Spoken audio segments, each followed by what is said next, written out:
Hello and welcome to Gravitas Wins Conversations. I'm your host, Joseph Jude. Jeff Bezos says winners pay for many experiments. With generative AI, the cost of trying bold ideas have dramatically gone cheaper. Small teams can ship quicker and learn faster. My guest today, he says you should put 10% of your CapEx on optionality bets. We are going to discuss what kinds of bets are worth making, how to spot winners, how leaders can build such culture of smart experimentation. My guest Krishna Kumar is not new to the podcast. I discussed with him earlier in episode number 96 about solving and scaling with GenAI. I highly recommend you checking that out. He's coming to the podcast after a year, and in this year, he has written a book, The GenAI War Room, drawing from his vast experience of coaching more than 30,000 professionals and facilitating more than 140 AI workshops.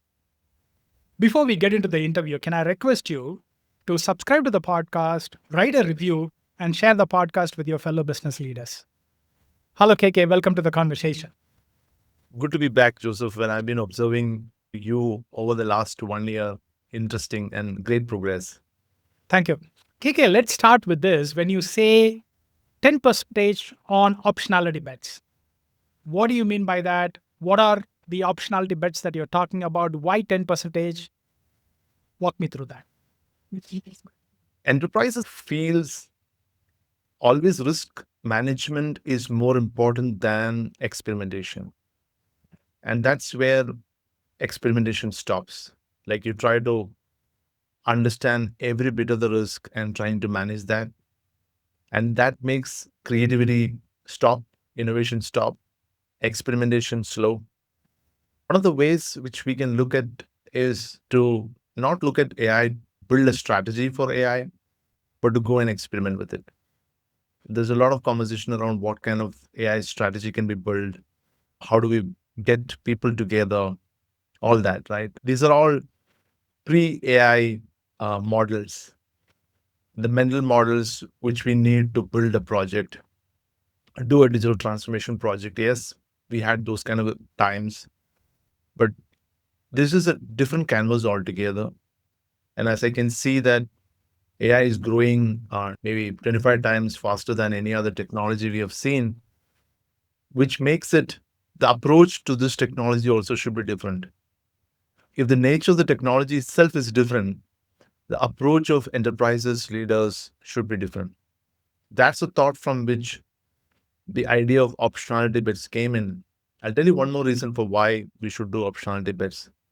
When we can't learn or get informed on every bit of it, the only way to learn is experimenting. Because the pace at which things are growing, no one can actually go and pick up every information and make an informed decision about it. And even if you try to do that, it might require you to have, say, like 5 super enthusiastic, curious guys coming together. Even for them, it would be difficult. So I'm sure enterprises don't have the luxury of those kind of people all the time to get this done. And the reason why we should always look at optionality bets as a way of to give you a common lingo, an insurance to become relevant. It's a small cost we are paying to be there, not become irrelevant. I'm not even saying that we can become relevant, but to not become irrelevant is also important. Yeah. KK, we'll go into those experiments and everything, but to get those experiments, we need funding. So, how can business leaders, and mostly these experiments are going to be done by CTOs and CAOs, CMOs, and so on and so forth, how can they convince the CFOs or the boards for such a smart bet? What kind of proposal can be given to the CFO for funding? One good thing about these kind of experimentation is that the costs of experimentation have come down drastically. In the beginning of the podcast, you said that the cost of models have come down. That is one indicator. Secondly, this is affordable failure. Earlier, failure was a bit unaffordable to a lot of enterprises. For example, a digital transformation project of, say, like $5 million. You can't fail. You have to make it work.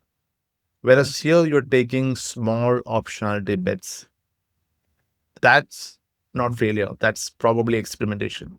Secondly, if you try to even build a team of AI product builders or researchers or into the team, that would cost maybe 10 times more than this. So bringing in talent would probably be more expensive than doing experimentation. Mm.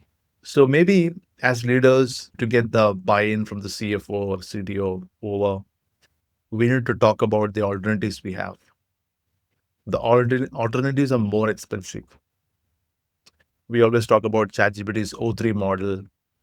You give a problem statement, it comes up with options. I'm sure what leaders can do is to go to O3 model and ask, okay, I want to do this experiment and give me a 5 slide pitch deck to help me understand this better, first of all. Secondly, to talk to my CFO, who is super skeptical about this and is always driven by numbers and has not spent much of time to understand the AI world. And O3 is going to come up with an extremely personalized model. I'm sure, Joseph, you would have tried this. And the thought process it brings in, the narrative it brings in, the data it brings in is quite sharp for somebody like a leader to go and talk to even boardrooms, investors, or CFOs. So we have now intelligence, applied intelligence available with us, applied intelligence which is affordable, and immediately deployable. And that's what makes it beautiful. Yeah. KK, one of the beauty of this particular technology is that you can go to the technology to understand the technology itself. And as you rightly said, we can go to this technology to build a case for this particular technology to the CFOs or board members or whoever is skeptical. So that's one of the beauty of this particular technology. KK, you have been running workshops, you've been coaching professionals and you're coaching companies as well. What kind of experiments are we talking about? Can you share some of the experiments the marketing teams are running, the tech teams are running, or the sales teams are running? How are they using it? What kind of experiments are we talking about? Not just going to ChatGPT and say, hey, I have this particular sales call.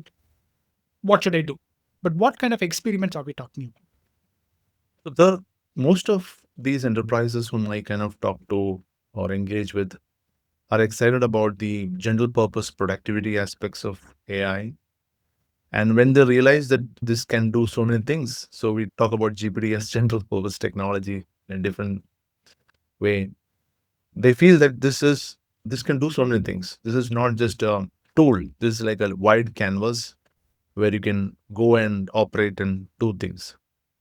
And then once we do the enterprise workshop with all these use cases, tools, explore it with various examples and use cases, they identify some of the use cases to be super attractive for them, which is more relevant to them, which is something which they can deploy immediately, which is they have the leadership buy-in, which they feel, okay, we can't wait for this. Just to give you an example, when I recently worked with a bank, the whole team came in. The seriousness of the workshop was like, usually these are L&D initiatives, but this looked like almost like a war room. Why? Because the chief operating officer was there for the whole day. He has not attended a full day session for a long, long period of time. And one comment he made in between was that I'm staying here because of two things. I want to know what people are thinking about this. Secondly, a lot of things in this are new to me. I've never heard anyone learner talking or a participant talking about with so much of enthusiasm, right? That's the beauty of AI in this world. Secondly, he himself has the hands-on experience of using various tools.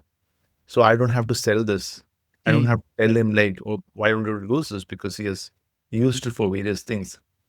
So he knows what the applied intelligence means. What is a layer? How can that layer help the organization? So in over 8 hours, it's just like a war room. We've generated almost 60 use cases.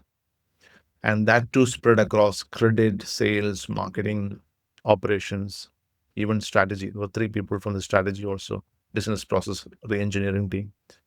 And all of them came together and did 60 use cases.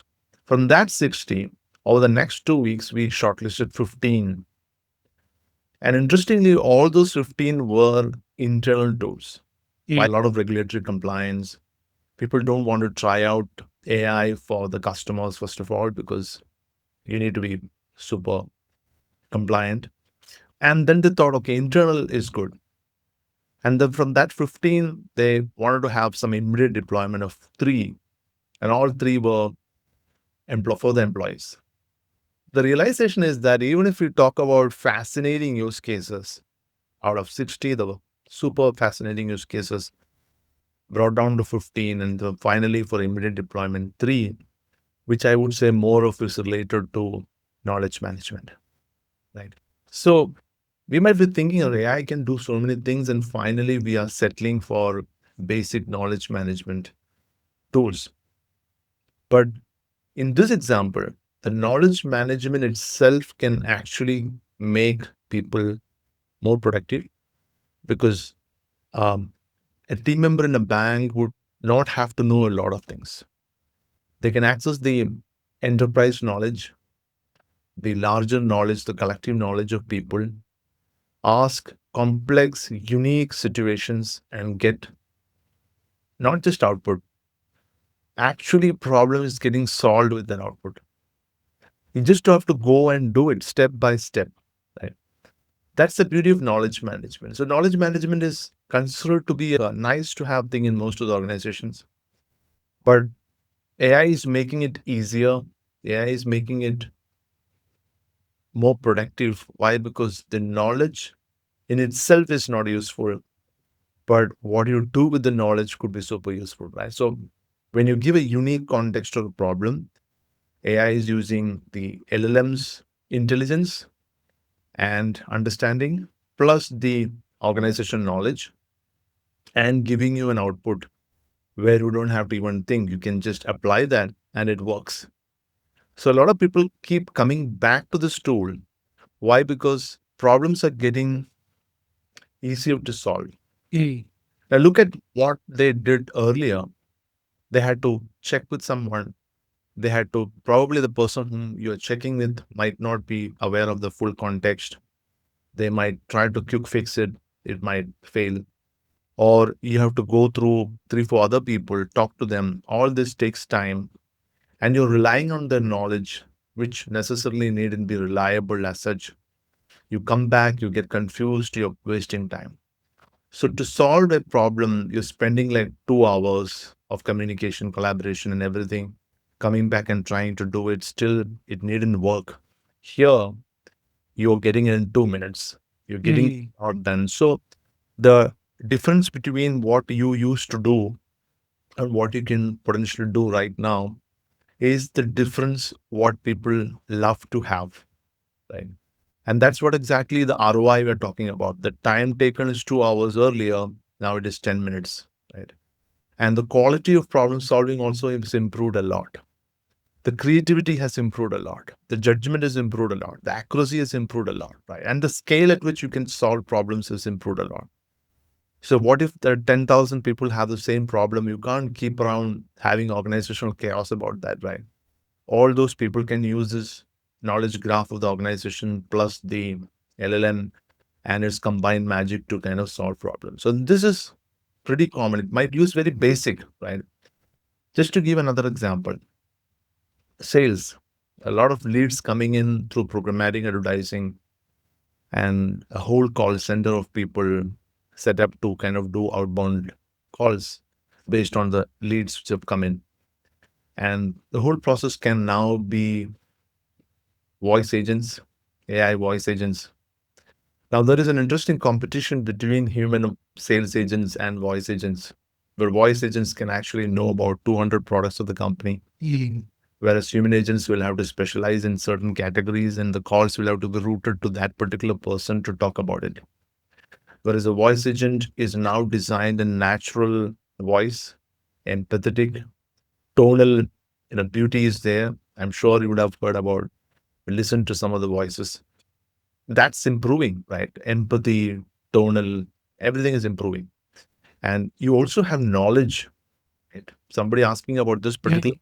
you don't have to go and check. You don't have to make them wait for 25 seconds for them to go and check it. It's coming naturally and you're saving time. Mm. And sometimes there is a thing called, okay, this customer is valuable. I'm going to spend more time. This customer is not valuable. I'm going to cut the call in 2 minutes. That judgment doesn't have. AI doesn't have the judgment. It can keep talking to a customer for 10 minutes and then the customer service becomes better. You look at even the tinier aspects of these things, the experience getting better. And I've spoken to some of the young people, they say, like, we are absolutely okay to talk to AI agents. Unlike some of the other people who feels that we need someone real to talk to. Two things happen when you talk to an AI voice agent. One is the entire call is documented.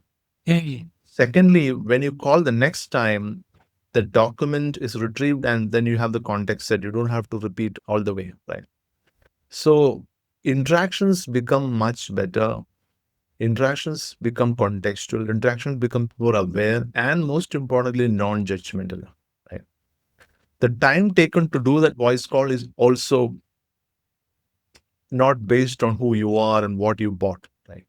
It's all based on what you really want out of the call. Right. So many examples in the process um, to talk. Interesting. So, like, couple of things that I'm picking up, and we can double down on so many different ways. You said the AI agents can be non-judgmental and it can serve everybody equally. So probably we are able to democratize these kinds of customer service rather than prioritizing customer service depending on the wealth of the customer, given that you were talking about banks. So that's interesting. Okay, another thing that you talked about is tool versus canvas. What do you mean by it is not a tool but a canvas? I seem to understand it, but I want you to talk a little more on that. Got it. A tool will definitely have very clearly determined activities and tasks which it can do, and what people are expecting from the tool is also like that. But whereas you look at a general purpose tool like, say, ChatGPT or a Claude, or to an extent, any other LLM, we can do so many things with that. It depends on the human imagination, what we want out of it, our critical thinking, the way we wanted to operate. I mean, there is no and I'll tell you what exactly it means that it is not a tool. You don't have a tool guide for ChatGPT. Mhm. If it's a tool, it'll come with a tutorial, right? It will come with a tool guide or a manual for you to operate, right? This is like such a wide canvas. This is like the alphabet, right? Mm. To you have 26 letters in the English alphabet, right? You can create a whole world with that. It means you can create the whole literature, you can create the whole technical literature, you can create so many things with that, right?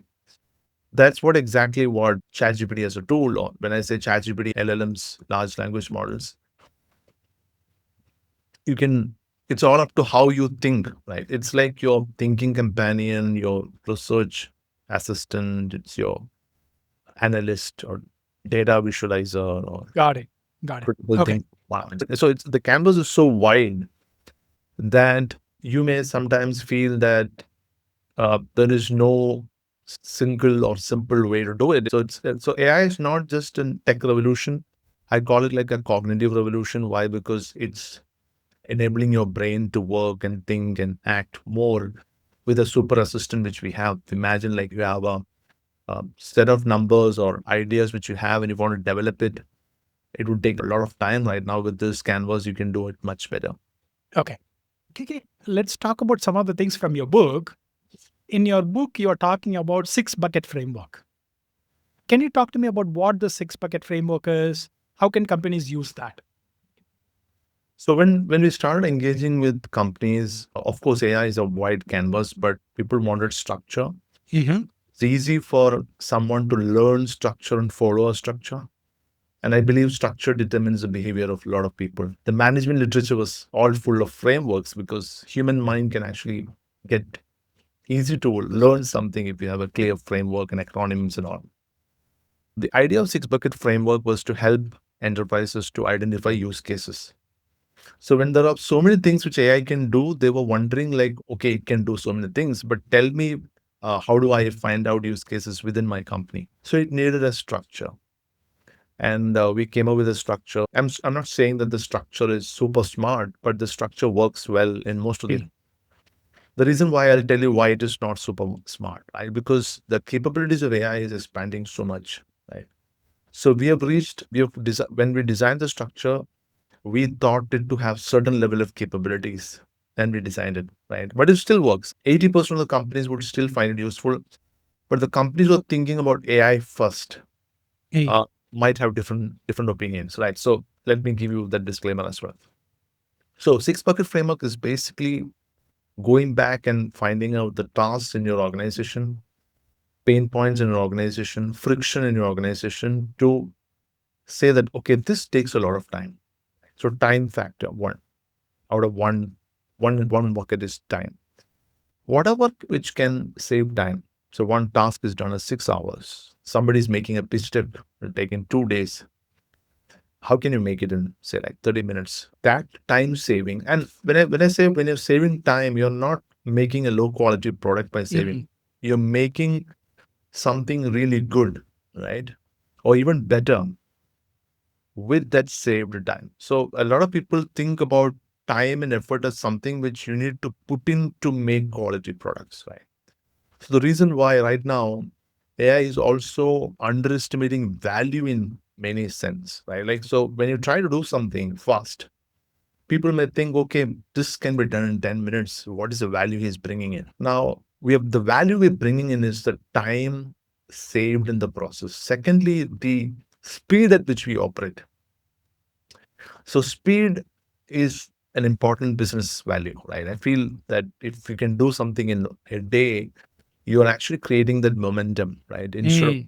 for a week, right? And AI requires that. The AI native era is all about speed. So the bucket number one is about saving time. The second one is about efforts.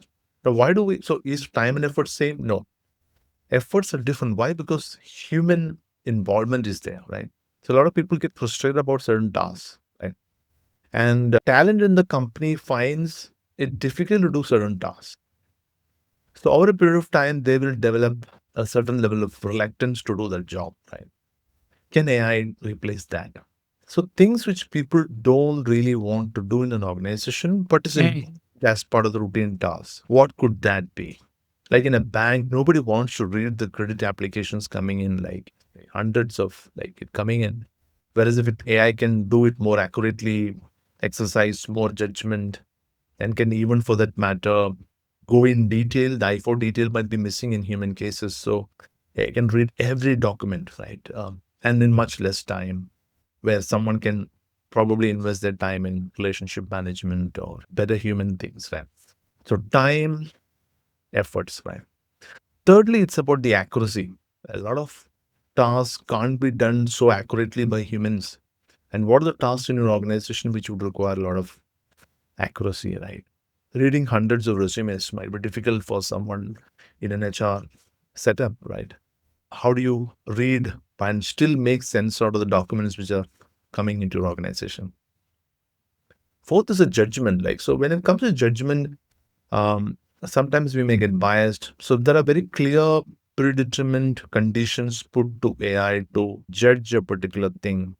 It won't go beyond that, right? Hey. Whereas in human cases, it will be case to case, right? The other way is to bring in more creativity. Not everyone is creative, right, in the process. There are very less creative people in the process. Now, we need creative things also in the organization. And if AI can take up that creative bit, that would go a long way. So, six bucket framework is primarily meant around time saving, effort saving, building more accuracy, bringing in more judgment, and scalability. So 10 people doing, say, like 100 calls Hey. can make 1,000. Like a voice agent can actually handle 5,000. It's very difficult in a human scenario to scale. Usual example would be like traditional organization used to grow from 100 to 500 based on demand, right? They say, oh, the only way to grow is to grow the numbers of people. That was the model. Like right now, it's not. The way to grow an organization could be to create demand, but not exactly expanding your talent or team. So these are two different and post era kind of mental models, right? From what I'm hearing, it changes the paradigm of how to operate. Earlier, as you said, you need to increase the talent to create the demand. Now they are delinked basically. The smaller talent can serve a larger demand by using agents in between. So, which is a very big shift. So, KK, okay. So, we have this six bucket framework. You were talking about all of these different time saving, cost saving, effort, creativity, and everything. What kind of team structure is good for running these experiments? You can start from small teams to mid-sized teams. Right? Like I'll tell you why to mid-sized teams.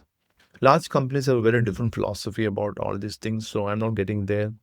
But small companies, mid-sized teams have more freedom, more operational agility to do these things. Less bureaucracy, mostly, to get it going. And if leaders can become war room commanders, so earlier when a technology came in, I'm sure Joseph would have heard about COEs, like Center of Yep. Excellence. COE was much more relaxed, and you have a lot of time to think and to create thought leadership around it, kind of publish some carousel, LinkedIn and everything. But that's not how AI should work, I feel, at the pace at which things are going, right? So you need a war room. Most of people don't like the war room. Why? Because you're giving too much of importance to it, right? Like when in war, you're not giving any importance to anything else. Like you're just focused on that, right? So there is a little bit of skepticism around the using the word war room. I've heard from leaders, they're saying that you're kind of putting everything into AI. My take on this is that unless you do that, it will be very difficult to get the attention of the people there. And you need quality attention to this. You can't have someone like tinkering or experimenting with it. You need quality people coming and saying that I'm going to put my efforts into this. And the attention, the focus, the energy, all is very important. Right? Otherwise, it wouldn't work. It's not a side project. And if you treat it like a side project, it will be sidelined. Our focus should be to kind of get it going, make it part of the identity of the organization, and also a bit of pride to the leader. So I've seen that if the leader takes a little bit of pride in, like, if he takes it personally, right? I mean, organizations, you call it, don't take it personally. But I feel good leaders take it personally. Yes. They want to show that courage, they want to be relevant, they want to get their team succeed with AI. They don't want their teams to get diluted over the process of AI taking over things. They want to just hold people and bring them to this AI native thing. I mean, such kind of leaders are very rare, but those are the leaders whom we actually mean by GenAI War Room commanders who will be the leaders in the process. And Okay. I would like to work with those people, right, who have that sense of urgency, who have that clarity, who have the direction, who have ultimately the courage to get there. KK, from everything that I'm hearing, there is a widespread fear that AI is going to steal jobs and remove humans and so on and so forth. From what I'm hearing from you, KK, is that the human aspect is going to play a important role. The human capacity, their skills, and everything is going to play a huge role in the company development and the business development, even using AI. That's what I'm hearing, right? Absolutely. AI is at the moment not clearly accountable. Leaders take the accountability and AI augments it. AI makes it possible for you to take more accountability. Right. Now, I'm sure that you'll be doing more projects than ever. Right. You can actually venture into that. It's a choice, right? Without having more people in your team, that means AI is augmenting you. Right. One person can be multiplied, right? But still you're accountable.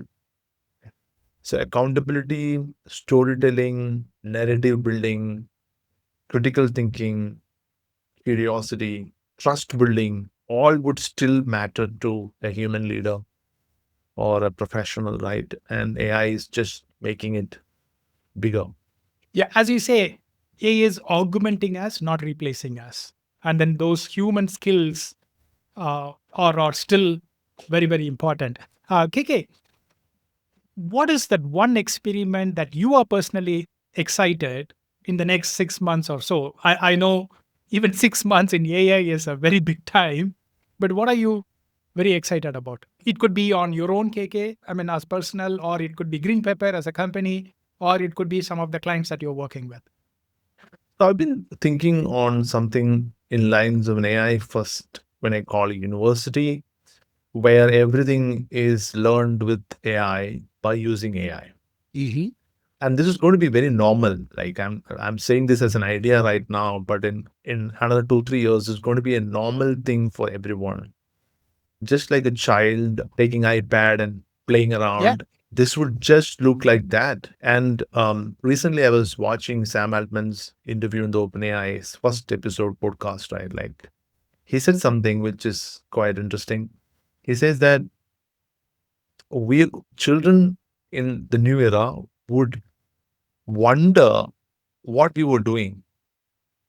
Like Google search, 10 times search and going to all links and getting it. Did you do that? Like, so this, all things which you've done in the internet era would look very ridiculous after some time, right? That's the pace at which AI is growing, or whatever ideas. So, if this, of course, this video will be there on YouTube for a long period of time, and people watching it after 3 years might find, oh, these people are just thinking. We are like, this is like our daily routine, right? AI First University is one idea where people learn with AI, using AI, anything, right? So there is always a stigma around, like especially Indian students think that learning a new thing requires you to have years of structured experience, right? Like tomorrow, if you want to learn materials management, they should say, are you an engineer? But such kind of structure is not required in the AI era, where you can become structureless and still be more informed and more insightful about subjects and can apply these in new areas, right? So, how to get the structure out of learning and still make those people pretty useful, right? And meaningful. I mean, that's one AI native thing which can do a lot. Because I'm into education and kind of educating people, I mean, I thought of that, right? I mean, there are more and more examples which I am excited about, but thought to share this. I am I'm a lot more positive about this as a homeschooling dad, homeschooling two sons. I almost can visualize what you're talking about. This is already happening at my home. I give them a laptop, I give them access to ChatGPT, and I tell them, okay, you need to learn about. So I told my son about mimetic desires, mimetic violence, mimetic theory, mimesis, and all of that. I gave him some bit of a understanding about it. He went watched a video, and then he chatted with ChatGPT. He understood what it is, and then he went and wrote his own essay about his understanding about mimesis and mimetic theory all by himself. And he's only 15 years old, and he's already talking about mimetic theory, and then few other things as well, hedgehog and fox. I'll give them a mental model. I'll ask them to do it. They'll go and do it. So I can relate to the experiment that you're talking about, KK. I see that, and I'm sure maybe after a year you will come back on the podcast and say, Robert, we talked about AI First University, and here is one university that is already on that. I'm excited about that. KK, you conduct a lot of workshops. People who listen to this, if they want to contact you, what kind of workshops? How do you onboard them? What do you conduct? Can you talk to me about some of your workshops? Yeah. So over the last 1 year, I've kind of experimented with different formats and wanted to know the feedback and response from the market. And I've realized that anytime the best way to look at it is to kind of go back to fundamentals, share the strategies, ask them about what they think about it. And one thing which I've kind of especially made more possible for leaders is to design mental models for them, right? Because leadership needs mental models than the technology itself, right? Because you don't need to do anything about the technology because technology is out there available to you, accessible, affordable, deployable.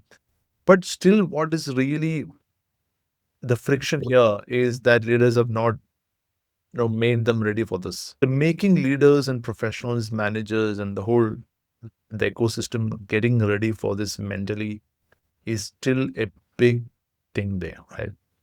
Even after all these things, like, so it's been 2.5 years actually, these things have been growing. People are still waiting and watching. They're still a spectator. They're not a part of the play, right? They're still skeptical. They're still bickering about it. I mean, it doesn't work like that. And all you have to do is to go and experiment with it and find out interesting use cases. So mental models for leaders is something which really worked for me. Secondly, use cases. So people believe use cases. They want to see how things are working. When I say use cases, I just don't talk about use cases. I show them how these tools can work for your use cases. The live kitchen. So one of the models which we have, I'm sure that you would have heard about this, called live kitchen, where the real problem statements come from the leaders and learners, and then we work on that. And while I do the live kitchen, I will tell them sometimes this recipe may be a disaster. We will still try, right? Because out of 10 such experiments, if 3 or 4 really become successful, then we are next level, right? And here failure is affordable. It's not a game, right? It's just an interval. So you can still go and experiment more things. Thirdly, I also verticalized all my programs now. If you like, GenAI for educators, GenAI for doctors, GenAI for project managers, GenAI for civil engineers, GenAI for designers, GenAI for marketers. Um, Verticalizing based on different functions, GenAI for HR, right? So functions, industries, and tasks. That makes it even more interesting for. So when I say generic programs, people might attend like a couple of times, but then after that they want to go.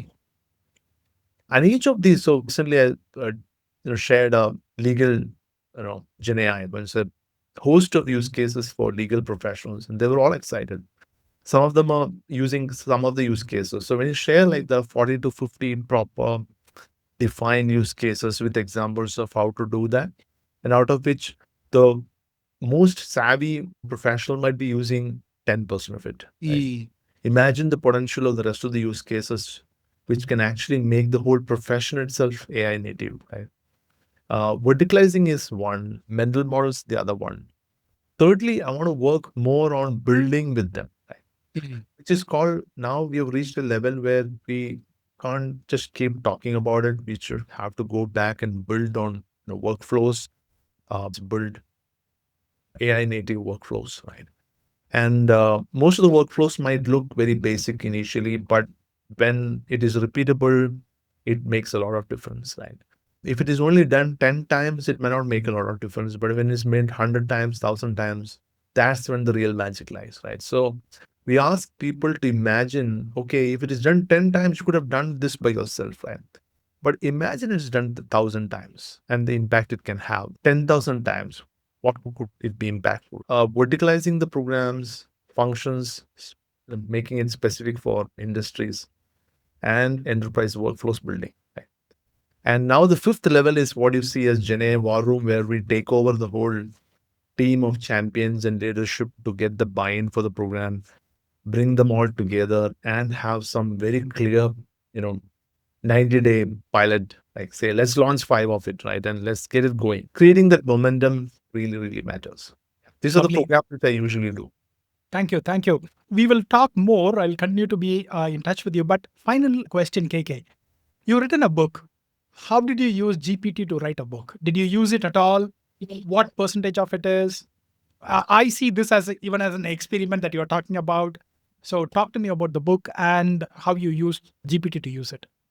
So I'll tell you the process of how I wrote it. Like in the last 1 year, I used to write every day, right? So when I say write every day, I used to write a long paragraphs earlier, but with GPT, I can just talk about the idea and the pointers, and then expand that ideas with GPT to kind of make it a full-fledged content, right? So after every program, so I did almost 100 plus programs the last 1 year. So after every program, I will come back, spend some 10, 15 minutes to kind of put it down. What are my insights? What are my learnings, reflections, observations? What did I observe, right? And then from the market, I can take that. And so I had this whole content with me. And then I used O3, ChatGPT O3, to kind of strategize it. Like I wanted to think in different perspectives, think like a leader, think like a strategist, think like an analyst, think like a CFO, like different personas of thinking, and then created that area. So the book as such is made with ChatGPT a lot, but ideas are mine, the structures and frameworks are mine, the reflections are mine, and of course the response from the market has kind of been integrated in this into this. But it also gives me a lot of confidence when O3 is doing the job. Why? Because I can cross verify a lot of ideas. When I say this is what I would think, it would kind of come up with critical thinking frameworks. Do you really think so? I think this is like a collaborated book, and I've written that in the book as well, right? This is made significantly using ChatGPT. Lovely. Thank you, KK, for taking the time. And talking to you is always, always insightful because you are a practicing philosopher. You go out, you conduct the workshops, and then you come and talk. So it is always insightful. Thank you so much for taking the time, KK. Pleasure, Joseph, and thanks and inviting me back for this. Thank you. I hope you have enjoyed our conversation. Can I request you to share key takeaways from our conversation? If you like the conversation, please share the podcast with others. Have life of wins.